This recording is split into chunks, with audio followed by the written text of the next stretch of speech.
Hello and welcome to Inside Unreal, where you can see how to make content using Unreal Engine 4 tools and technology. I'm Zach Parrish, and I'm joined today by Epic Games senior visual effects artist Tim Elek. Hey Tim. Hi Zach.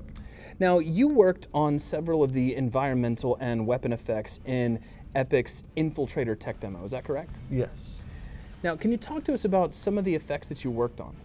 I created primarily environment effects and weapon effects, muzzle flashes, impacts, tracers, and then the environment effects would typically include water, smoke, any kind of haze or atmosphere. Now, we're going to be splitting this up into two separate parts. We're going to do one part with some of the effects you worked on, and then we'll save some for another video. So what are we going to take a look at here in this first video? This first video, we're going to look at a muzzle flash. First, I'm going to open the effect in Unreal Cascade. And here you can see there's quite a few components to this effect. And I really only want to pay attention to this one element here, which is this large conical shape coming out of the end of the muzzle. And I think this is one of the most important elements to this effect because it really helps show the power and size of the projectile that's probably coming out of the end of this weapon. Okay. And then another element that we have, which is new to Unreal Engine 4, is the ability to emit light into the world using our particle lights. And these particle lights are controlled using traditional Cascade modules. And light properties are all based off of the initial size and color of the actual particle. Very nice. Now, are there any other elements to this muzzle flare that really start to make it pop, that really kind of bring it to life? Sure. Another thing that I really think is important to this effect is the distortion that we're using in the world. This is using the refraction in our material, which is a new feature in Unreal Engine 4. We had distortion in Unreal 3, but in Unreal 4 we have refraction now. And I really feel like this helps connect the effect to the world and just sort of pushes the pixels around and really gives you the sense that it's part of the environment.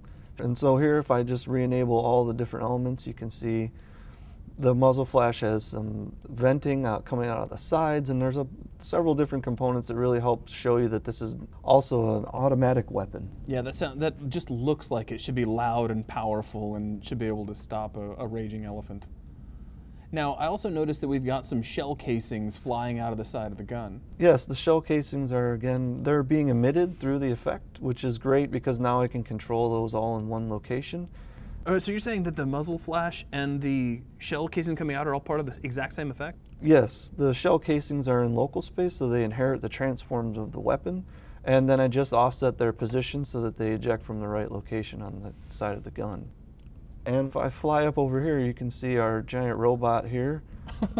And he's just pouring shells out into the environment. He burns through the ammo. Yeah, and using a CPU system, I can track the position of these shells and then emit smoke from each shell as it's falling through the world.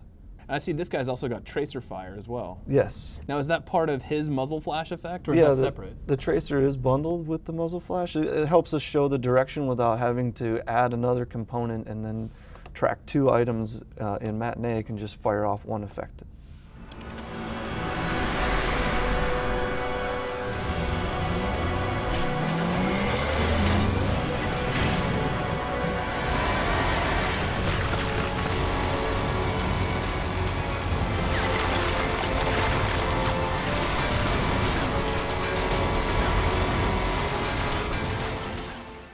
Okay, so these are some of the impact effects that were seen at the very tail end of Infiltrator when the flying robot is shooting at the ground? Yes, and typically when we're creating an impact effect, there's a couple things we keep in mind. We think about the size of the projectile and also think about the surface that the projectile's impacting. So here we have concrete, so the first thing I did was create some meshes that came from this concrete on the ground, and they have the same material, so they have the same visual qualities. And I'll emit that concrete with Cascade.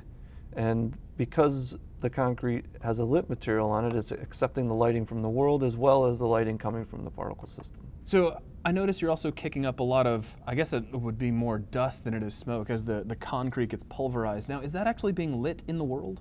Yes, all the dust is being lit by the lights in the world. And so you can see here I added a purple light to the side of this effect so that you could get the effect of the lighting on the smoke, the dust. You know, it's funny, you had to move the camera over before I noticed. It looks like there's also a lot of like gravel being kicked up. Yeah, all these little tiny chunks are translucent particles using a translucent material. So they'll get illuminated and lit just like the meshes do, and they'll actually collide and bounce along the ground based on the surface normal and the depth buffer. So those are just little sprites. Those aren't really tiny meshes? Yes, they're just all small sprites along with the sparks, and they're all using our GPU particle system as well as the new depth buffer collision.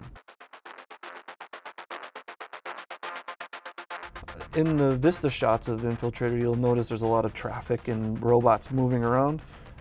In this case, I'm just emitting the robot mesh that the modelers created, and I'm attaching lens flares and particle lights to the robot so that as they move through the world, they're actually illuminating all the geometry. And you can see more of them back here in the background. We use those extensively in the Vista shots to just add an extra detail to the world. That is too cool.